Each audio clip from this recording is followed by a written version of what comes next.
Olha só, o Chefão é um dos queridos que acompanha aqui o canal já há bastante tempo. Ele está falando aqui, ó, para você, que ele teve o compacto Se For Possível, de 1985. Sim, era Perigo de um lado, Se For Possível do outro, que é a música do É, Kiko Zambianchi, que tinha acabado de fazer o disco dele, o Rolam as Pedras. aquele disco é sensacional também. Você também fez esse álbum com ele? Eu fiz todos os arranjos com ele. Que E legal. cara, a gente lançou o Kiko, né? O Kiko eu conheci, Uhum. o Kiko ele tinha saído do exército, ele me deu uma fita cassete com tudo no violão e voz. Eu escutei no caminho, eu tocava com o Lulu na época. E as músicas eram Rolam as Pedras, Primeiros Erros, Eu Te Amo Você, só tinha sucesso, só tinha Só hit. tinha sucesso, né? Viriam a ser hits, né? Mas eu É, escutei e falei, meu Deus do céu, que compositor de mão, vou dizer nem cheia, vão transbordando o Kiko, né? o Kiko é muito bom. O Kiko é muito bom mesmo. Muito bom. Ah, o Eco Energia, Eco Projetos. Eu não, né, tá com um nome meio fantasia aqui, ó. Nico, qual a sua inspiração para compor aqueles belos arranjos da sua versão de Perigo? Você curtia muito a obra do Jean-Michel Jarre? Sim, eu acho que eu sempre procurei, quando você tem uma coisa assim que fez muito sucesso com uma roupagem, buscar uma roupagem musical completamente diferente. Falei, vou para outro lado.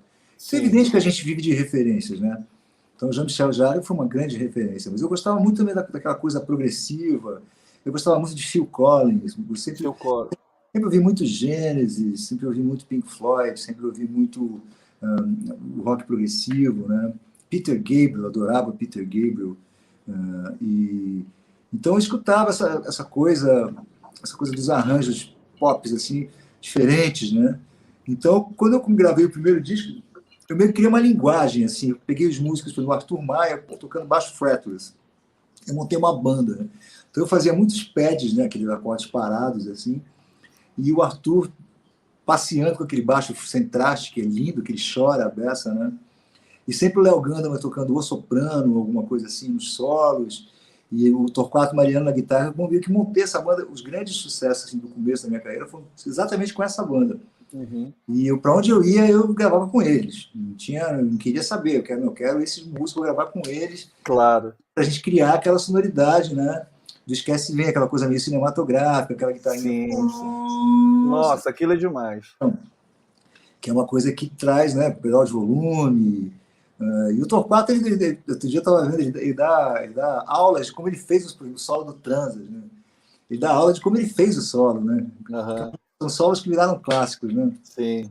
E eu lembro como a gente fez. A gente estava na sala de mixagem da Som Livre, não tinha espaço para gravar, não tinha estúdio para gravar. A gente gravou o Transas na mixagem da Som Livre. E eu Sim. cantei o solo para ele. Torquato, começa assim. Pararom, tararararam. Aí ele fez o resto. Ele foi emendando o Você resto. solfejou e ele E ele mandou. foi atrás, entendeu? Pegou aquele começo, pegou um caminho melódico e desenvolveu, né? Quem sabe, sabe, né? Não, monstruoso, né? É. Sem contar a questão de timbres, né? Então, foi muita gente. O Rogério Miranda foi um grande guitarrista também que eu trabalhei, o cara que fez Também altos, tocou com Cazuza também, né? tocou com No Sócio Cazuza. Fura 2. Então, eu fiz uns arranjos para o Roberto Carlos, que eu levei o Rogério para tocar com o Roberto. É. O Eliel acabou de comentar isso aqui, ó. Nico também fez arranjos em disco do Roberto Carlos. Eu fiz um arranjo daquela canção dele, No Fundo do Meu Coração, Não Volte Pô, Mais para Mim, que também é é um linda essa, hein? Uma das de destaque ali da segunda metade dos anos 80, porque eu já não curto foi mais o 85, Roberto ali, se não me não. engano, esse disco. Foi É 85. linda, é linda. E eu lembro da gente gravando isso, a emoção, né? O Roberto era meu ídolo. Eu lembro, eu tive Sim. o compacto de plástico do Quero Que Vá Tudo Pro Inferno, né? De Olha papelão. só. Que a Colgate destruía com a Kombi na minha rua, Eu lá na lembro de uma eu tia tinha minha tinha 7, 8 anos. uma tia minha tinha um desse do Agnaldo Raiol. Eu, quando criança, nos anos 70, né? Eu achava aquilo, mas como pode, né? De papelão, como é que isso toca? Não sei, eu ficava encantado com aquilo. Então, depois de anos, né? É. Quando me chamaram para gravar com o Roberto, eu falei, meu Deus do céu, hein, cara, vai ser muita E, emoção, né? São e tantas emoções, né? o Sobrosa está perguntando como é o Roberto. Eu acho que no sentido que eu ia te perguntar, como foi ali participar, gravar com ele e tal? Ele escuta ou ele já tem uma coisa na cabeça que é aquilo e tudo? Cara, o Roberto é uma pessoa fantástica, cara. Ele escuta, ele te aconselha. Ele, cara, a gente conversava muito, conversou muito. E ele, eu lembro uma vez que eu fui gravar com ele em São Paulo, que eu estava chegando uma viagem, uma correria danada. A gente sempre pedia alguma coisa para comer. Aí lembro que eu pedi uma picanha, o Roberto me botou assim, ele ficou meia hora me falando, me convencendo por que eu tinha que parar de comer carne. Bicho, não pode, cara, os animais, bicho. Aí começou... Então é uma pessoa fantástica. A Sim. gente tinha sessão, a gente fechava o estúdio da Som Livre, era fechado para o Roberto, né? Todos os estúdios. Então a gente ficava esperando eles chegarem. Chegavam as músicas, a gente fazia arranjo de base, aqui a banda que gravava, normalmente eram 2 pianos, era eu num piano, o Kleberson do Roupa Nova, o Kleberson Rossi no outro. Cheguei a gravar até com o Urubu, com o Robson Jorge, que fez dupla com o Nico Olivetti, também no Roberto. Sim. Mamão, falecido baterista também. E a gente ficava ali esperando, e eu lembro que tinha um bar na Som Livre, né? Que tinha o Martins, que era o barman, né? Tudo sempre de gravata borboleta, assim. E ele era o cara mais engraçado do mundo, né? E ele tirava sarro da cara de todo mundo. Então a gente chegava no estúdio e falava: Nico Rezende, melhor cantor do Brasil, depois do Biafra. Sempre tinha uma piada, fazia essa piada. Depois do Galo. No qual ele inventava alguma coisa. Então eu Sim. esse nome. Só para tirar sarro. Quem chegasse, ele dizia, chegasse lá o Torquato Mariano, alguém que está do Brasil, depois do Lindu, depois do Eu tinha sempre essa piadinha pronta, mas era uma figura. Aí o Roberto chegava assim, 7, 8 horas da noite. Né? A gente já tinha gravado algumas possibilidades. Tal. Aí quando acabava a sessão, 11 horas, meia-noite, a gente ficava conversando, dando uma biritadinha e conversando. Aí que as coisas, né, fluíam. Né? Erasmo sempre chegava no final das sessões, que as músicas eram parcerias deles, quase sempre. E, cara, ó, foi muito divertido. Eu tive uma sorte danada, viu, Sol, de pegar. Sim. Eu imagino ter caído nesse caldeirão e estar presente nesses momentos. Né?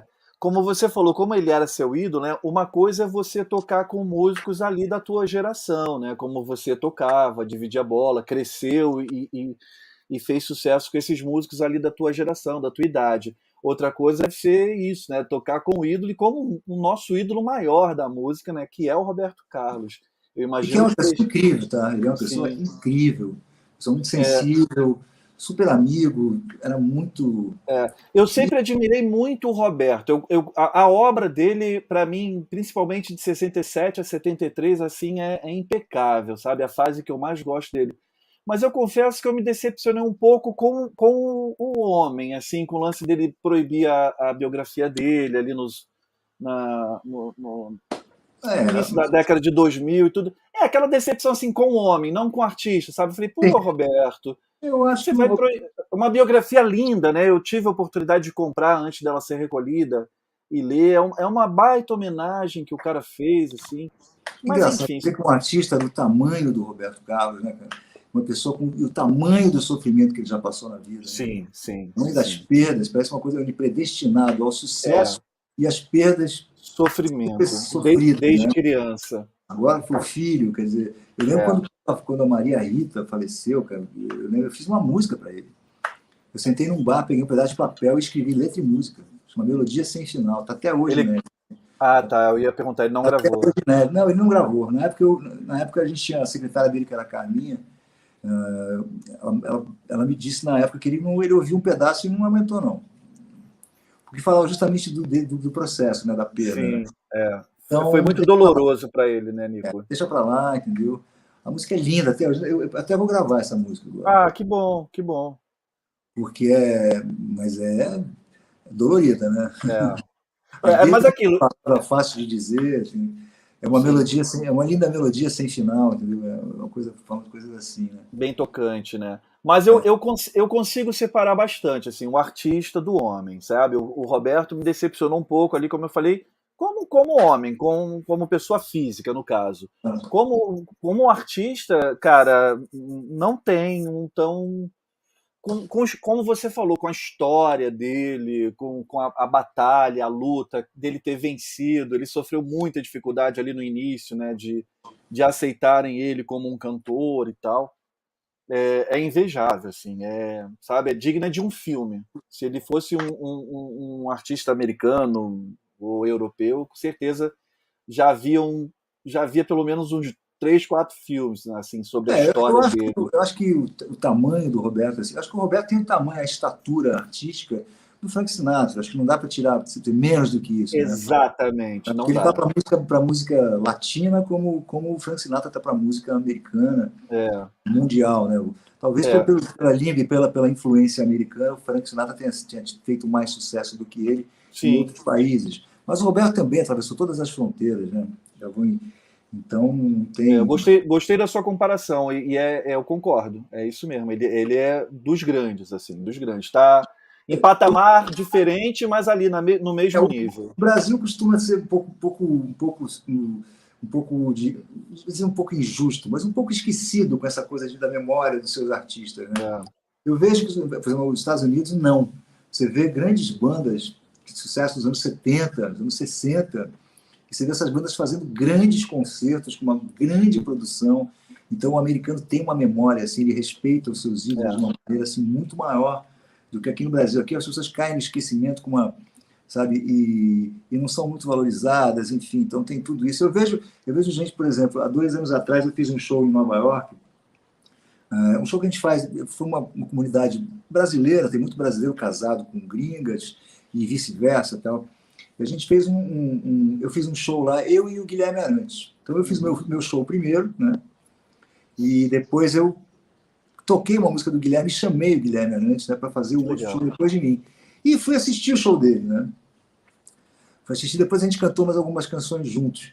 E o Guilherme sozinho no piano, com um playback tocando ali as baterias e tal. Ele começou a desfilar uns 30 sucessos, assim, uma atrás da outra. O Guilherme é Você sensacional fala também. assim, meu Deus do céu, como esse cara fez sucesso, como ele compôs sucesso. De É. coisas para criança, de balão mágico a tudo que você pode imaginar. Cara, esse cara tem uma obra. Ele é o Elton John brasileiro. Eu ia falar isso, Nico. Você tirou as palavras da minha boca. Então ele é o nosso Elton John. Ele é, Eu ia falar isso. Assim como você fez a comparação ali do Roberto e o Sinatra, eu ia falar, para mim é Elton John e Guilherme Arantes, assim. inclusive, isso me veio na cabeça na hora eu chamei, eu falei, vocês agora é o nosso Elton John, Guilherme É. Arantes. E o Guilherme é um amigo, um querido, né, cara? Ele tá morando agora em Nos anos Miami. 80 ali, principalmente na primeira metade dos anos 80, era impressionante isso que você falou, o desfile de hits, né? É, Deixa Chover, Lance Legal, Guilherme foi Pedacinhos. 70. Guilherme foi nos anos Ele 70. começou em 70. Eu lembro que Eu tenho.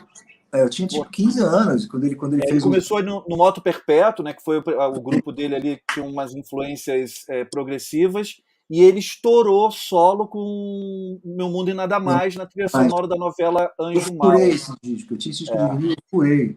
Eu é. tocava Cuide-se Bem, Perigos por toda Nossa, parte. sensacional, Eu adorava sensacional. esse disco. É um disco pop, tem um disco que tinha assim, efeitos. Era muito legal, tinha sintetizador, tinha mini Moog, estava Sim. começando essa história O da Guilherme sofria muita influência ainda do rock progressivo, né? Você pega uma música como Êxtase, o Amanhã, né? O Amanhã tem aquela coisa muito progressiva, mas que letra linda, né?